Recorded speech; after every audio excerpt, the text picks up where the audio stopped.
lang sabihin, napakasimple ng mga pangyayari dyan, nagkakagulo sa ombudsman dahil hindi sila nagtagumpay sa PI, mga PI nila.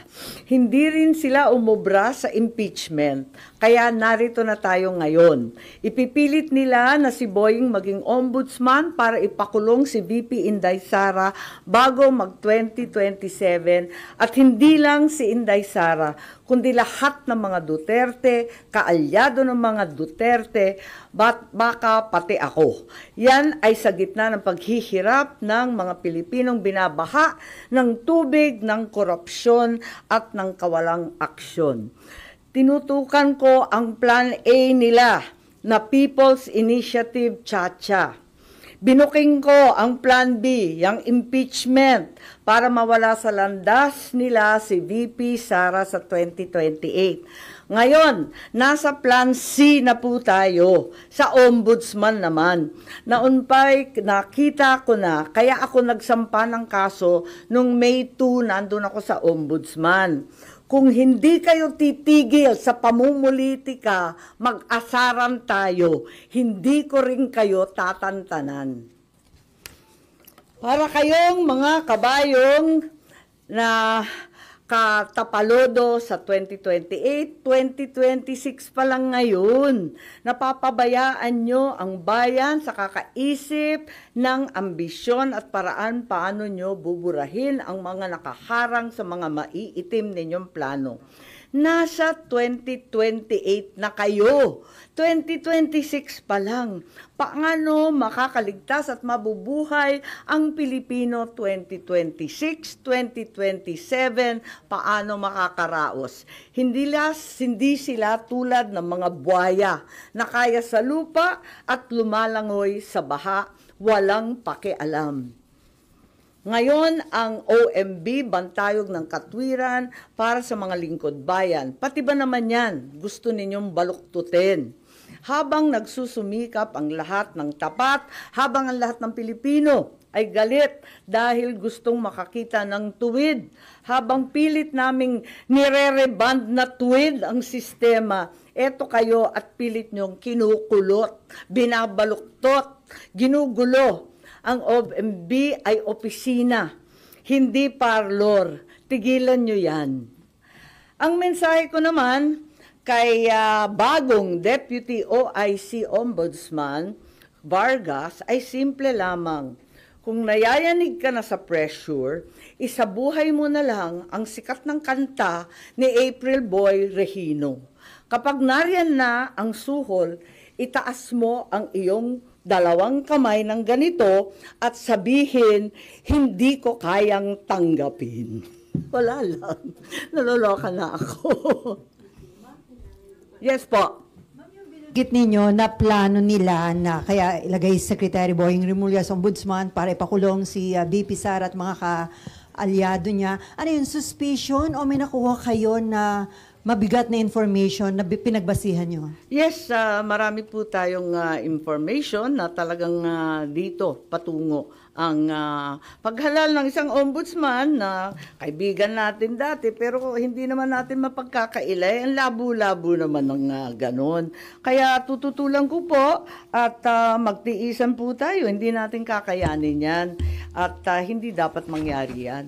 Dahil klaro naman hindi dapat politiko, klaro yung conflict of interest, hindi naman na maitatakwil na may kaso. So 2 sets of cases against Secretary Boying Remulla presently pending before the Ombudsman. Kung paano siya magkakaroon ng clearance from the Ombudsman, pipilitin talaga, pinaltan na yung Deputy OIC na dati nariyan, si Deputy OIC Castillo, malamang ayaw mag-cooperate, kaya kung ano-anong paninira, nakikita natin sa online. Meron administrative case for grave misconduct and conduct prejudicial to the best interest of the service. May ikalawa pa, may criminal cases, usurpation of judicial functions, under the revised penal code, another criminal case for arbitrary detention of PRRD. Ayan, so nag-file ako nung nakaraan 27 August ng position paper ad cautelam kasi marami pang pending, marami pang iniintay. Higit sa lahat, hindi pa nare-resolve yung time to file the position paper. Iintay rin kami yung mga respondent.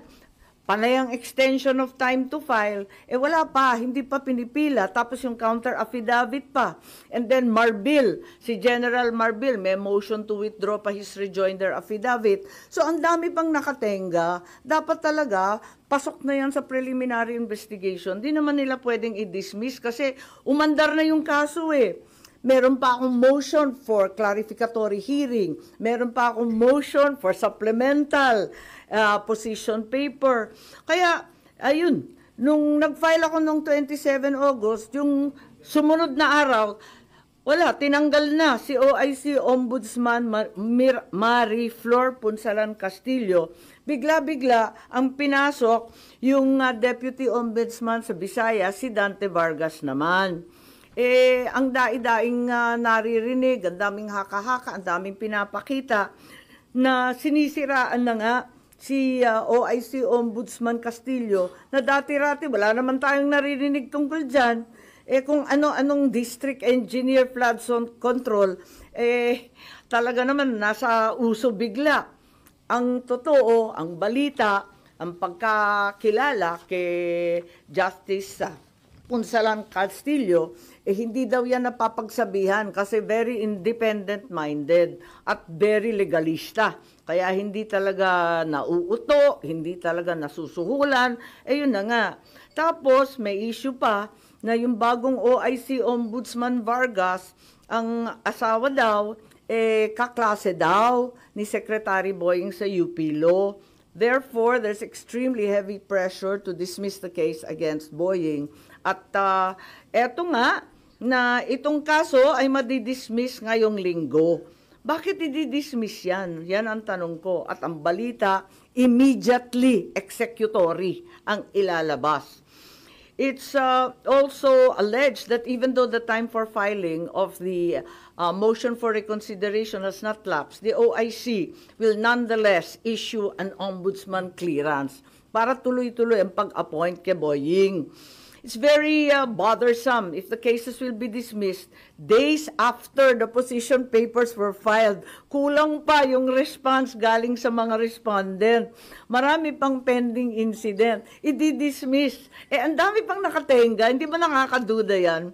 There is a very ominous reason, clearly, for Secretary Boying to become the next ombudsman.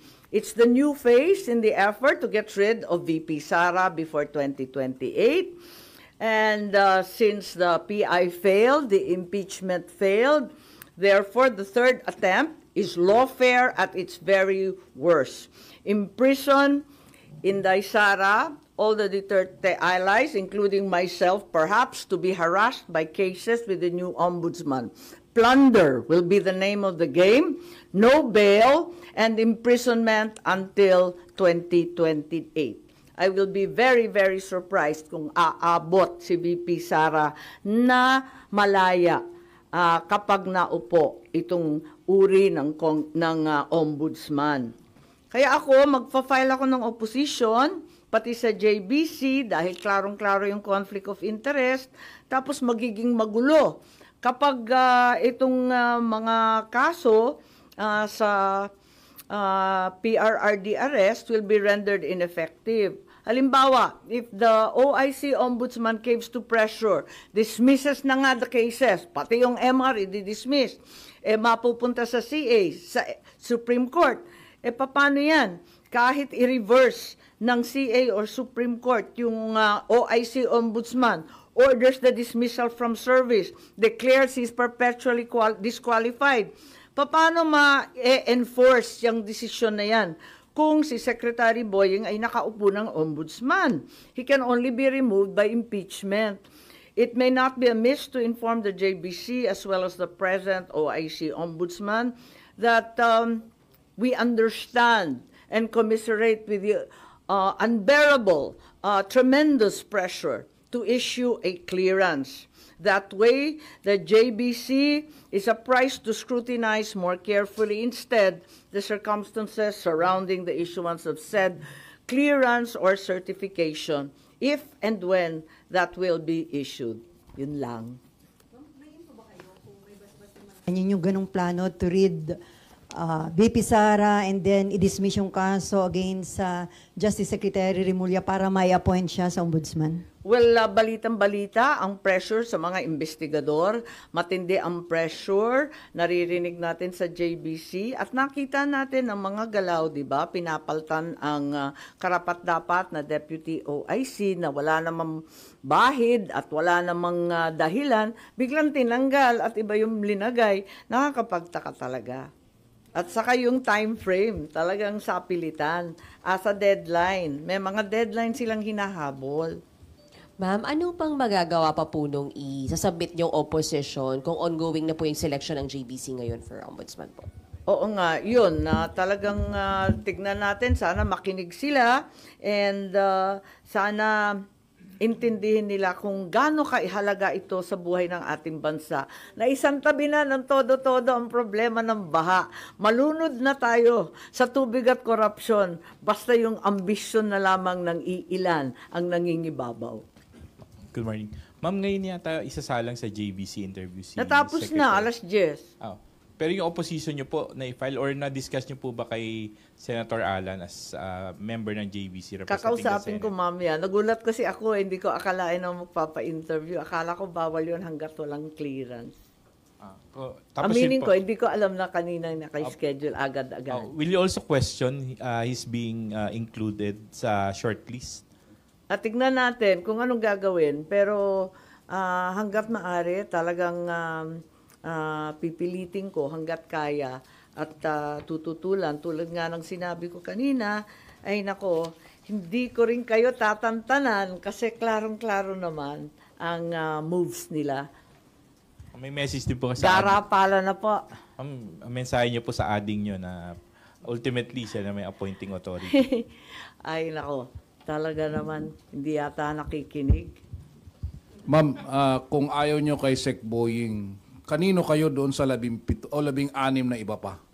Ay, hindi naman sa ayaw ko. Kaya nga lang, wag naman binabraso yung ombudsman. Yan na lang ang huling hantungan ng hustisya, ng katotohanan. Ang bigat naman nun. Constitutional body, guguluhin, ano? Wala naman akong sinasang-ayunan. Ang sinasabi ko, klarong disqualified. Kaya wag na lang. Ang liwaliwanag naman ang conflict of interest. Nakikita naman natin ang problema kapag may pending admin and criminal charges pa. Ang bigat naman, tapos gagawin ninyong ombudsman. Tama ba yun? Wala naman akong kinakampanyang kandidato para ombudsman. Sa totoo lang. Di ko nga kilala yung mga listahan. Siyempre, trabaho ng JBC yun eh.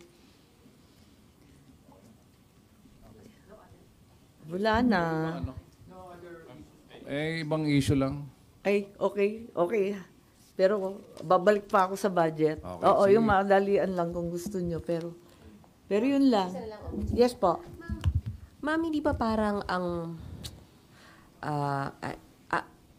for a goal na tanggalin lang si VP Sara, yun po talaga yung goal ni Secretary Remulla? Eh, hindi siya. Siguro yung mga nag-uutos din sa kanya. Marami kasi, di ba? Di ba masyado nang maliwanag ang pattern. Noon sinabi ng iba na napaka-alarmist ko. Bakit ko binubulabog ang lahat tungkol sa PI? O ngayon, tignan natin. Tapos yung impeachment, walang maniwala na itutuloy. Ayan, tinuloy. Wala rin nangyari. Kaya nandito na tayo sa Plan C. Yan talaga ang nangyayari. Ma'am, saan nyo nakuha yung information na may ganitong plano? Mag-ombudsman siya para ipakulong si VP Sara? Maliwanag naman kasi talagang sinabi na rin nung nag-iimbestiga yung mga Quadcom tungkol sa confidential and intelligence funds na ang tinutukoy, plunder charges, non-bailable, kulong bago 2028. Nakausap nyo na si VP Sara about this, ma'am? Yung possibility Hindi, ng actually ombudsman? hindi pa. Kasi wala siya rito, sa totoo lang. At Sa dami ng problema nun, dadagdagan ko pa. Hanggat kaya ko, talagang hindi ko tatantanan to at mag-asara na lang kami. Pero, ma'am, sorry. Pero Yep. yun din naman po ang gusto ni VP Sara, di ba? Sorry? Masagot po, yun din ang gusto ni VP Sara, masagot sa proper forum yung mga charges laban po sa kanya. Tama. So, hindi ba parang ano, o talagang si SOJ Remulla po yung bagong bala against her and the Dutertes po? Tignan nyo yung mga kilos nilang lahat, di ba? Doon patungo. Kung sana magkakaroon ng patas at makatotohanang depensa sa korte, kung papayagan siya, yun ang gusto niya.